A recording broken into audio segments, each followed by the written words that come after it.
Game 3 coming up between the Pacers and Cavs. What's gone differently in this series so far than many predicted? Justin Rowan from the Chase Down podcast will join me to talk about all that, plus potential adjustments, and can the Cavs actually recover in Indy on today's Locked On Pacers podcast.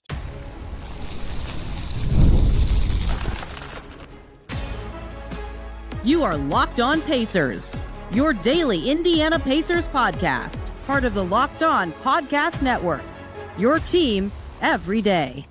What up, y'all? Happy Friday. Congrats. You made it through another week, and welcome into another edition of the Locked On Pacers podcast, where we, of course, talk about the Indiana Pacers. As always, my name is Tony East. I cover the team for Forbes, and today, Justin Rowan from the Chase Down podcast to take stock of the series. What's gone on so far, better or worse for either team than we expected? Can the Cavs make any sort of recovery in Indy with these two games? They have to get game 3 if they're going to keep this thing going. What adjustments could be coming on either side, and so much more in a deeper dive. Love Justin. We've been yapping back and forth on Twitter for like a decade now, which is crazy. If you do not like hearing about hard fouls in this series, Justin will irk you in a good way. I love this conversation. I think you will too. And let's just get right to it. I don't think many, including the person we're talking to today, thought it would be Pacers 2, Cavs 0. At this point, count me in the people who did not see that coming. And yet, here we are. Joining me today, covering the Cavs for forever in my age group of NBA Twitter growth. So we've seen each other evolve over the years. And now here to talk Pacers Cavs from the Chase Down podcast, it's Justin Rowan, who has not intentionally fouled Mitchell Robinson this playoffs. Justin, how are you? I'm sure you've felt better about a playoff series. I certainly have. Definitely didn't expect things to go the way that they have.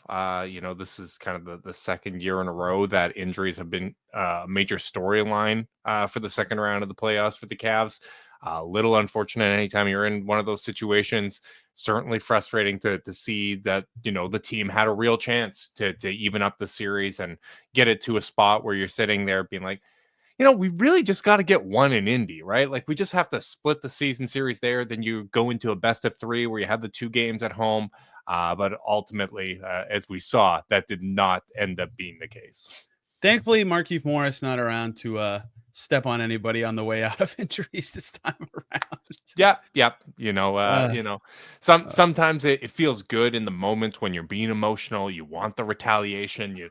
I wanted Dean Wade to run through Ben Mathurin on that fast break, put him into the stanchion. A little eye for an eye, but ultimately it's better for that not to be the case. Physical series between two teams that not very many people think of for that at all, which has been pretty enjoyable. Look, you've already touched on it being different than expected. I even said that at the top, but specifically to you, and there's obviously one giant thing that we'll of course talk about. What has gone differently than you expected? Sans guys are hurt. Yeah, I think what's gone differently is I expected the Cavs, even if Darius were to miss time, which we didn't expect going in. We thought he'd be available for game 1. But I thought that they would be better equipped to kind of implement their style of play on the series. And I feel like Indy's really dictated the terms of engagement. They deserve a ton of credit for that. I think they've managed to get them out of their rhythm. I would say that their interior defense has not been strong through 2 games. The Cavs kind of have had a bit of a red carpet to the rim. Points in the paint has been to their advantage. They've won the battle on the offensive glass. But they've made them uncomfortable on the perimeter. It's been really difficult to get Indiana into rotation and to get the type of shot quality that, the Cavs are accustomed to getting. In the regular season, as weird as our regular season sample was for these two teams, the Cavs did get 25 wide open threes per game against Indiana. That was 4 more than any other team outside of the Boston Celtics. So they had really managed to get good shot quality. And in game 1, they only got 11 of those looks. People talk about shot variance and things like that. But when Indiana gets more than twice as many wide open looks, sorry, you didn't deserve to have a good shooting night at that point. And I thought preaching to Pacers people. Yes. Yeah. I thought, they did a better job of that in game 2. But at the same time, I think Indiana definitely played a role in the Cavs having their 2 worst shooting performances of the season. So the Pacers, this is the second straight year they have been better on defense dialed up in the playoffs than the regular season. Like, I do think this is a thing, and a lot of teams like are dialed up, but like this is a thing for them where their defense is better and they're coming from a stronger base. But that said, I think the main difference, and I have these all written down, what I expected versus what's actually happened for when the series is over. So I can go, here's why I'm an idiot, or here's why this happened, how it did. But that's been one of my big things is even with a ramped up defensive level, more intensity, more focus, better scouting report, whatever you want to put as the reason it happens. I still thought the Cavs would generate more open shots than this. Yeah. And you can say that's because Garland has been out, or you could say that in game 2 it's because Mobley was out. And like Strus made shots in that game, which was great, but like Merrill hasn't done enough yet, and Mitchell's one for whatever. It doesn't, the specific number doesn't matter. He's taking a lot of tough ones though. They just haven't, that part of what made the Cavs awesome this year has not been there. And they've made up for it with a lot of good paint pressure.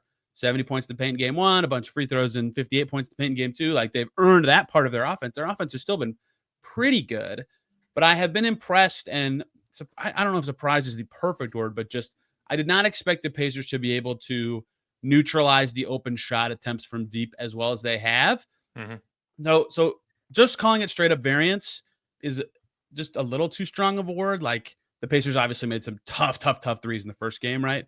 But at the same time, I thought the Cavs would find a way. And maybe Garland returns, and I'm like, yeah, see, like that. But it's been very interesting to see it all shake out this way.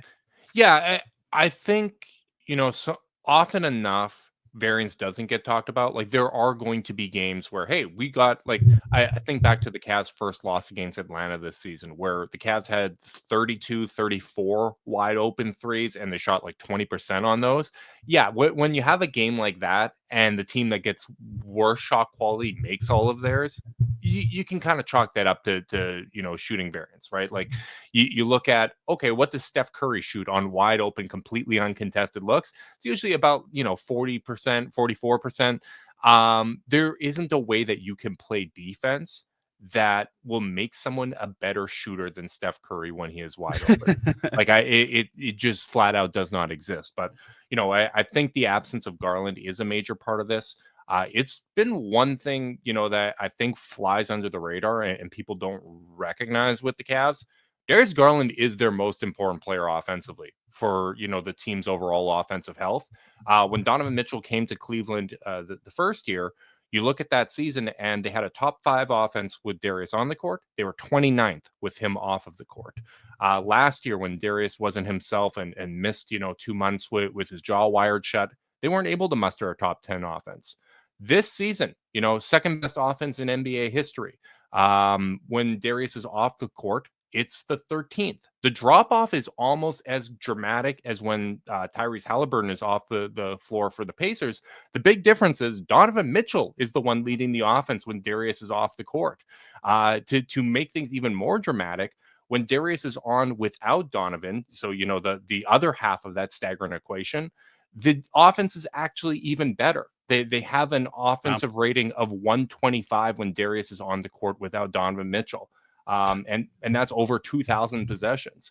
So, he is, as much as Donovan is their best player and he's that scorer that you rely on in the big moments, Darius is the driving force of their offense this season and has been, basically since he's emerged for the Cavs.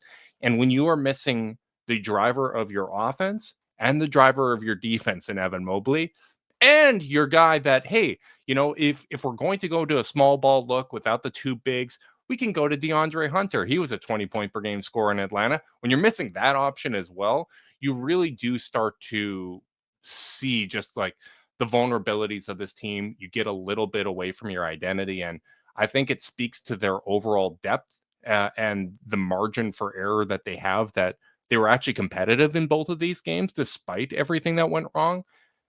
But at the same time, I think given who's available on the court, Indiana deserves a lot of credit for getting the Cavs outside of their rhythm, because they have found ways to win without those guys at points this season.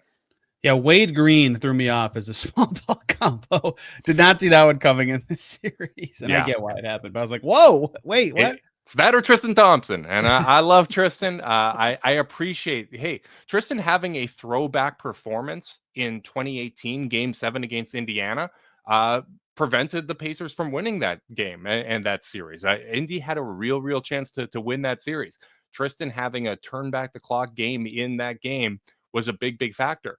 That was a turn back the clock game 7 years ago. Things are a little different. You can't rely on that in 2025 as much as I love the guy. Yeah.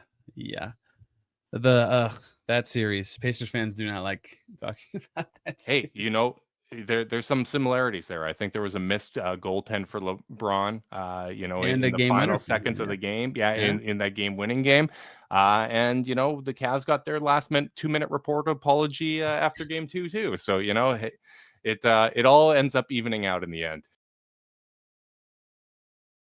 Everyone, quick break to talk about DoorDash. NBA fans, you know what time it is. Playoff season means big performances and even bigger awards. DoorDash is bringing the heat with a slam dunk deal for DashPass members during the 2025 NBA playoffs. It's called They Swoosh, You Score. Anytime a player drops 50 or more points in a playoff game, DashPass members score a free 3-piece crispy tenders combo from Wingstop the very next day. Just place an order of $20 or more. Use the code Wingstop50 at checkout. Boom, that combo's yours. Crispy, delicious, and totally free. Offer valid noon to midnight the day after the game.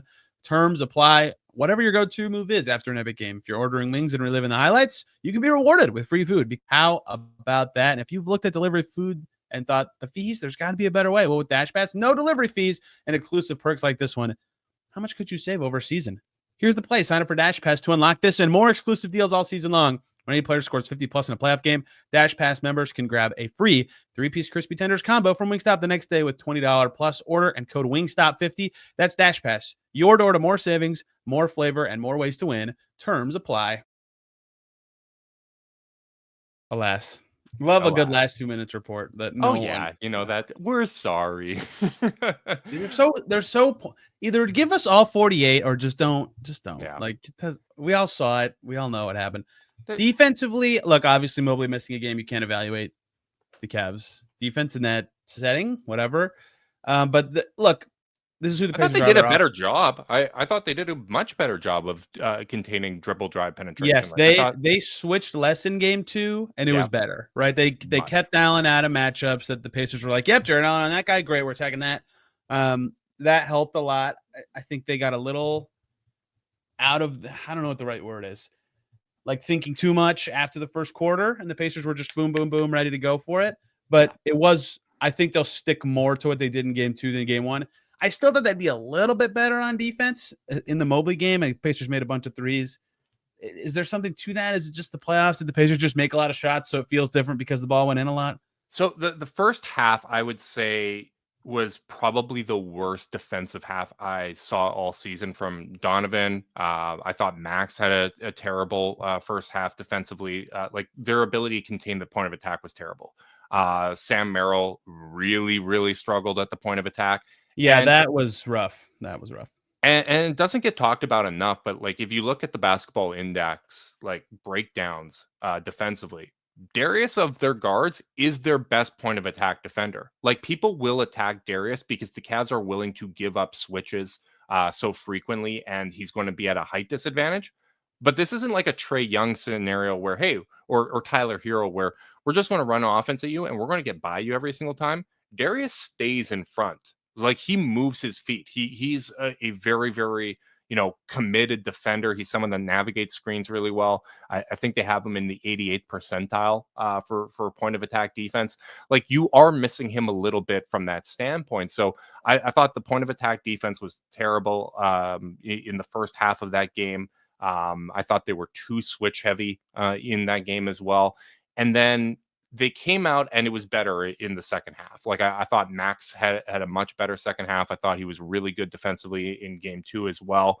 Donovan hit and miss, but they played, less Sam Merrill and he was basically out of the rotation. That had a difference. And it felt like they found their footing. And then with, 9 minutes to go in the fourth quarter, Mobley suffers a pretty serious injury and tries to play through it. And I think you just saw that like he wasn't moving. Like he is crazy. It feels like there's 2 of him on the I don't get how he's everywhere like this. I mean, I know how because I can see him, but it's insane. It honestly, you don't get used to it. Like his ability to recover and like there was a play in the first round where Bam like faked him out of his socks a little bit and he left his feet and Bam got by him and he managed to I don't know. It's like he speeds up his rate of coming back down to the floor and managed to get back in front of Bam and force an air ball with his left hand. Like his ability to recover, like the fluidity that he moves with, it's like wildlife. So for him to not be, able to get up and down the court and trying to play through a very significant injury, I thought that showed. Like Siakam was leaking out in transition, having, an advantage there. I thought that they found ways to make Indiana uncomfortable with their small ball lineup with Hunter at the 4. And then, of course, he dislocates his shooting hand, and that no longer is an option for Kenny Atkinson. And, they go back to the 2 big looks. So I think that was definitely a part of the equation when it came to things unraveling defensively in game 1. Yeah, the thing that surprised me the most about the way the Pacers have succeeded attacking the Cavs is, I talked about this with you guys a little bit too on Chase Down. The game the Pacers played against Cleveland without Tyrese Haliburton and Indy this season, pre-trade deadline, Siakam ripped up the Cavs in the first half because the Cavs switch a lot. Yeah. Siakam get a small on him, and he's like, great, I have 5 inches to shoot. I'm going to do whatever move I like because I'm really good at these, and I can score from everywhere. And he had 21 points and made like 9 shots in the first half. And then the second half, the Cavs went zone, and he didn't do much. But my thought was, okay, they're still going to switch a lot. They switched a lot in game 1, and he's going to get those kind of chances, big against small. So to thematically zoom out, it was a big against a small. And I picked Siakam as my X factor, which is stupid because he's a star player. That's not what everybody thinks of as X factors, but whatever, I did it anyway. Instead of that, how the Pacers have found these advantages is smalls attacking bigs. Jared Allen has been, every time he's in space on the guard, they're like, to the rim, you with the ball, go. And Jared Allen's okay defending in space for a big, but has not shined in any significant sense in this series doing that. And so I think the Pacers deserve a lot of credit for that aspect of this. And that's, I think, why the Cavs wanted to switch less and will continue to switch less going forward in the series, because that forces the Pacers to be a little more creative in how they attack. And look at that. They had a harder time generating the wide open shots in game 2. They still scored a ton and had the craziest 45 seconds of the series. But that, I think, will be a permanent switch, especially with Mobley back. I think that will look pretty effective as a style. But that has flipped in how I thought it would go in terms of attacking. What do you think about the Cavs have to get game 3, obviously. Like, do you think they have a chance to recover in Indy? A chance, yeah. And that, again, goes to the margin for error that we've seen. Them playing a very limited version of themselves, was still able to, in their worst 2 shooting games of the season, compete against an Indy team that was playing at a high level. So I think they deserve credit for that. I think, that's one of those double-edged swords where you feel good about it, but it also hurts because this team was really damn awesome all year. But yeah, they have a chance. We'll see if anybody is able to give it a go. I know Chris Fedor on the Cavs beat mentioned that if Darius, I said the good news reporting today for the Cavs so far. Yeah, he reported like if Darius is able to kind of give it a go, he'd have to play with a carbon fiber insert to basically stabilize his toe. Which, if I'm talking about, hey, he's an underrated point of attack defender, I don't think that would be the case if he's playing with that. Turf toe sucks. It sucks to have, a very shifty waterbogged point guard playing with turf toe on his left foot. But that's, that's our current reality. Mobley's got what I guess is a high ankle sprain. DeAndre Hunter apparently can't grip a basketball, but might try to give it a go. It's one of those situations where we if they do come back, we'll see how effective they are, to begin with. But then you also have Donovan Mitchell, who, is dealing with a calf strain, has had an ankle issue that's been, popping up, and, knee. So I think it's basically that whole lower body chain. And you saw at the end of the game, in game 2, the whole leg was cramping up on him. He couldn't really way slower. Yeah, he couldn't, get separation on those inbound plays or anything like that.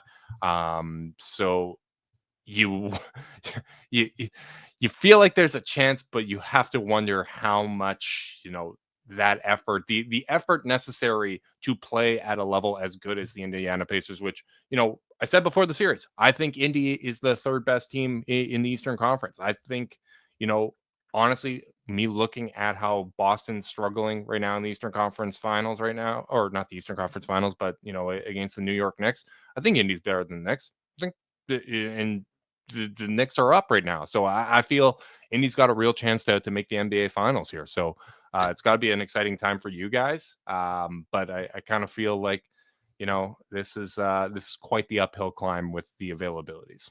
I have to imagine many of my listeners just knocked on wood as hard as they possibly could. Yeah.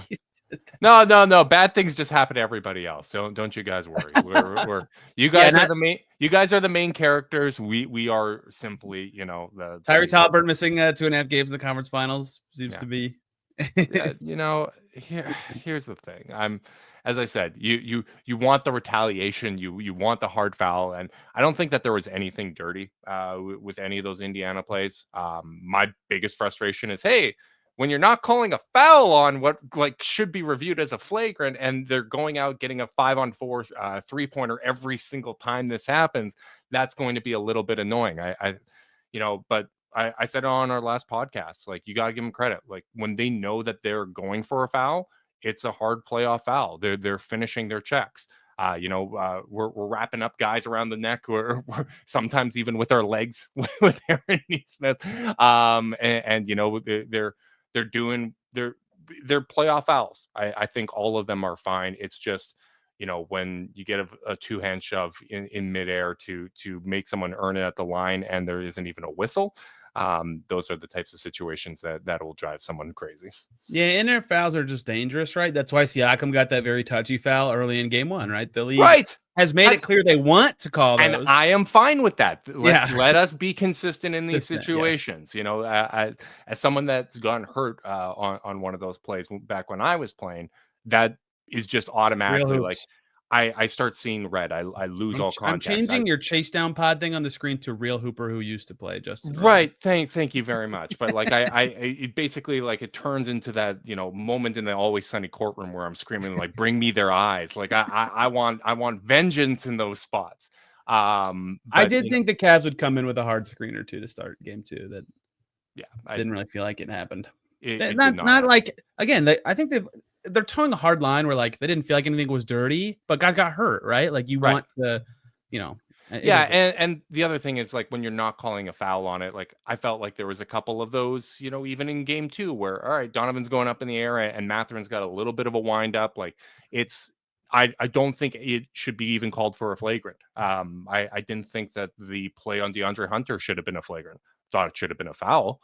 I have made my stance clear that I also thought the foul on Hunter should have been a foul. Yes. Yeah, the first contact was at the chest, and the chest isn't part of the ball. I get that wrist is, but that's just simply there's a lot of weird shooting motions out there, but that's not part of the ball for any of them. So, it was unfortunate. I didn't think Mobley getting zaza'd like that was clearly accidental. I don't think the foot was stuck out unnaturally or anything like that. It's just one of those unfortunate things that can happen. And Mathurin got 2 plays before the Hunter foul, got hit hard. They didn't call anything. Pacers fans would say, and you know what? It was how that game was going at the time, which is true. Lazarba Crew's gonna let a lot of stuff go. That one got reviewed, which was why it was a little surprising. And they were talking 3 possessions in a row after that, right? There was the hard foul on Mathurin. They're going back and forth, and love a good play out the app. And as a Canadian, you see that, right? There's the back and forth, and usually the second man in, usually the retaliation is what gets called, and for it to not get reviewed and just added a little bit of a injury to insult. I imagine there will be even more physicality in game 3 after Kenny Atkinson does not like the grabbing and bumping. Here we go. It's coming. Look, that's playoff ball. We'll see how it goes. Yep. One more break here, guys. Let's talk about Amazon Fire TV. Did you know your Fire TV is also on Xbox? Turn any TV into your gaming and entertainment hub with Fire TV Stick 4K devices. No console required. Just grab your paired controller, subscribe or sign into Xbox Game Pass Ultimate with EA Play included. You are ready to play. Diving into hundreds of premium titles like EA Sports College Football 25 to Call of Duty Black Ops 6 and Avowed as easily as you stream your favorite shows. It's gaming made simple, and it's all on your Fire TV. They have the latest technology for elevated playing with their Wi-Fi 6 and 6E low latency mode, endless entertainment with streaming, and more than 1.5 million movies and TV episodes on things like Netflix, Prime Video, Disney Plus, and more. It's affordable and portable gaming. What else could you want if you are a hardcore gamer or even just a casual gamer that wants more portable options for playing Xbox? And Fire TV provides you with other great entertainment choices, such as ways to watch movies and shows. So head to Amazon.com/Fire TV Lockdown to get started. Xbox Game Pass Ultimate subscription and compatible controller required. Available on select devices, including Fire TV Stick 4K 2nd Gen, Fire TV Stick 4K Max 1st and 2nd Gen, and Fire TV Cube 3rd Gen. What would you describe as your biggest needed adjustments for the Cavs? Or outside of like, hey, can like the good players play and be healthy? Stop overhelping. Like if you are going to switch, you can't all of a sudden, not live with your decision and get into scramble mode. And I feel like there are times where Jared Allen executes a switch and then, hey, the ball kicked out to Myles Turner and he starts scrambling to get over to Myles Turner. You're going to wear yourself out. Nothing you're going to do in that situation is going to change the outcome of that shot. You have to pick what you are doing defensively and stick with it. So that would probably be, one of my biggest adjustments. If you get burned on that and you have to change up what the coverage is, that's fine. Absolutely. Go nuts. But stick with what you are doing and stop overhelping. Indy's going to make shots. We know that this is a good shooting team. We know that this is a good ball movement team, but you have to maintain your integrity as a defense. You have to stay, in that defensive shape.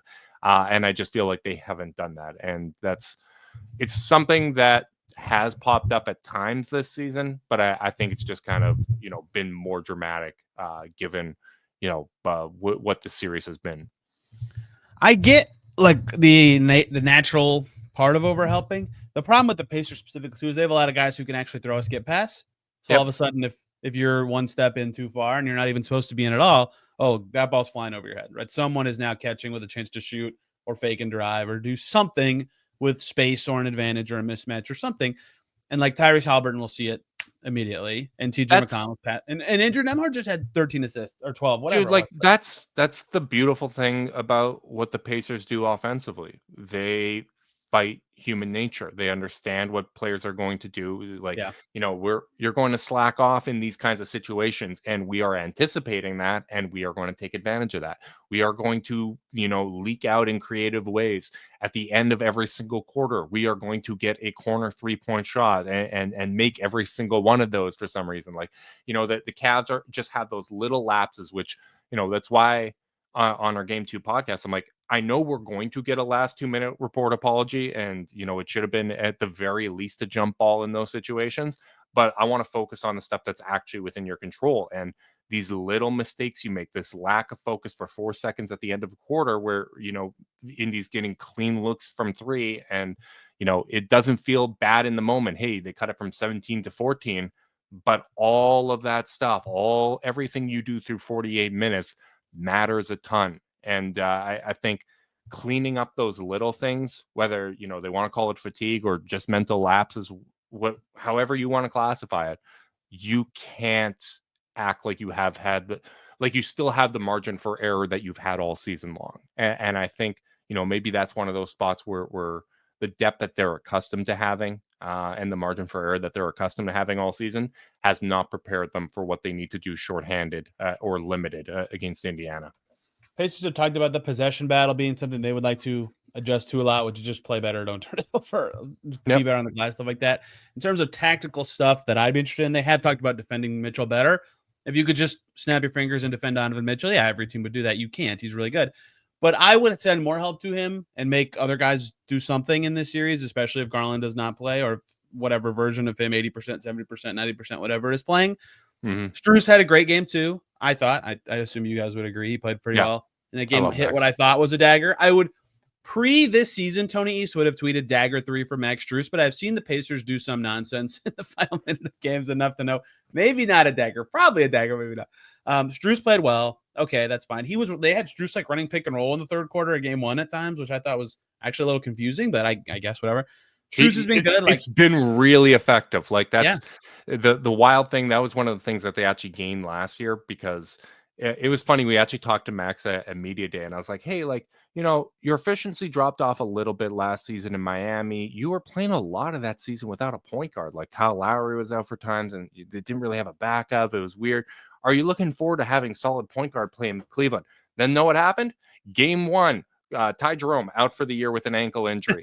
Ricky Rubio retires. Garland gets his jaw wire chop, and Max Strus is out there running point guard for the Cleveland Cavaliers, running pick and rolls. And I think it did him a lot of good. And as a secondary initiator, he's had terrific chemistry with Allen. He's had terrific chemistry with Mobley. I think he's able to replicate some of that stuff he did with Bam with Evan Mobley. So that is actually something that they do lean on a fair bit. Pacers legend Ricky Rubio. I saw some dude who custom made a Rubio Pacers 99 jersey. I thought it was the funniest thing ever. Outside of Strus, who's been good, like Merrill hasn't beat him enough yet. No. Allen is just going to finish a bunch of lobs. Like you're going to live with that, whatever. Wade hasn't beat him enough yet. I could go on and on with whatever you want to call them, role players, shooters, ball handlers, not named Donovan Mitchell. Mm-hmm. Make them do it, right? If they do it, okay. I think if you're the Pacers, you'd rather lose that way than like just Mitchell scores 48 points. And he's been amazing. It's so crazy that he can go a whole season with like the big story being like, look how good he is at taking a step back. And then he's like, just kidding. I don't need to do that. I can still do this. So I think tactically I would actually help more against Mitchell, the opposite of what the Cavs would be thinking, and make other guys beat you. Can the Cavs do that? Heck yeah, they can. You've run through the on-off numbers for this team a million times. They have great shooting. It just hasn't popped up yet. So maybe that proves to be stupid if guys just make shots. But as it stands of what we've seen so far, that is it's so everybody just every time someone says, Tony, what adjustments would you make? They want you to talk about like rotations and minutes. Like I don't care about that. I want like a tactical thing. That's where I'm starting with the Pacers. Yeah. Alas. It'll be interesting, man. I hope big one Cavs tonight. Get one. Big game. What's that? Big game tonight. Big. Absolutely. I still look 3-0 is probably over. That Celtics Heat series, if Tatum doesn't get hurt, like they might have won it. It's never over in the current NBA era with these great teams. I think the Pacers would feel great about being up 3-0. I'm not trying to poo-poo that, but I know we've had one comeback that's never been done before in the NBA Finals. I don't know if this team is capable of another comeback that's never been accomplished, but let's not find out. Let's go win game 3. Let's give Pacers fans a bad weekend. It would be my hope, but realistically, again, you just worry about even if they are able to give it a go at 60-70%, what's it going to take out of them, and the effect that would have on the goals that they had for this season, which were obviously more than the second round, but sometimes it is just not your season, and you just have to regroup. If Donovan Mitchell hit like a half-court shot in Game 7 of the Finals for the Cavs to win it this year, and it got a sick name, would the Chase Down Pod become then the name of that, or would the Chase Down? No, here's the thing. Here's the thing about the Chase Down Pod and that name. Everyone tries to name their podcast if they're not affiliated with a great network like Locked On. You try to find like the crossover and all that stuff. The Chase Down was not taken. And I was like, that is a basketball play. That is one that lines up with the Cavs history. It's very good. But it's a name that's going to stay. Very good. We're not the Shot Podcast. We are the Chase Down. You got that's good. That's a good bar. When you guys in light years were feuding every year, I was like, these are the perfect names for these shows. Yeah, it was great. It was a lot of fun. We were actually, I think, the two of the first 4 or 5 podcasts that were part of Blue Wire at its initial launch. So we were lucky enough to be part of that, and for the team to be relevant at that time. I think that's the only reason that we were mixed in. It was, hey, we need to get basketball podcasts, Cavs and Warriors. Let's get them in. So it was Shut up, Ron. A nice exactly. It was a nice case of right place, right time. Well, if people want to listen to the Chase Down podcast and find the things you have to say on the internet when you use the internet, where can they find you? You guys know how to find podcasts. Where did you find this one? You'll find the Chase Down there. You can also find us on the Cavs YouTube channel. We go live after all playoff games, and hopefully that there's a few more of them. We'll see. We indeed will. Tony R. East on Blue Sky and Twitter. This podcast is at Locked On Pacers. Most of you listening know that. Tonight, after Game 3, another one for me, another crossover with Danny Cunningham. We'll see. We will see how people feel about this series. I also love working with Danny. He's been very helpful for me in this series. Thank you all for listening. See you very soon.